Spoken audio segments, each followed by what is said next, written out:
La vaga de docents convocada aquest dimecres a Catalunya ha tingut a Girona un dels registres més destacats del territori.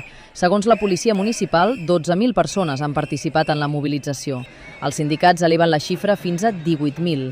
En qualsevol cas, es tracta de la protesta més multitudinària del sector educatiu a la ciutat, molt per sobre de la concentració del 15 de març de 2022, quan 4.000 persones es van manifestar arran de l'avançament del calendari escolar anunciat pel conseller Josep González Cambray. Des d'Ustec asseguren que el seguiment ha estat molt elevat i situen en un 85% el personal de la demarcació de Girona que ha secundat la vaga.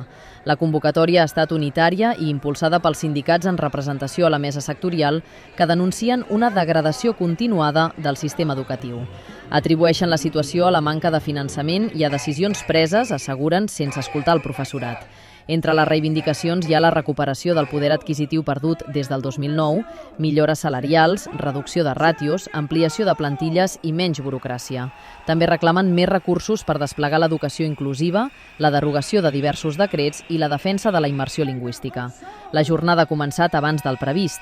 Tot i que els 4 blocs estaven convocats a les 11 del matí, des de les 9 ja hi havia concentracions als punts d'accés amb afectacions de trànsit. Els participants de diverses comarques s'han distribuït entre la rotonda de Fontejau, la plaça de Salt, l'estació de Renfe i la plaça de la Llibertat de Salt.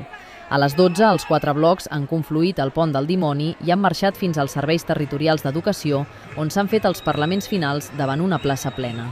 Les protestes, però, han començat a primera hora a Borrassà, a l'Alt Empordà.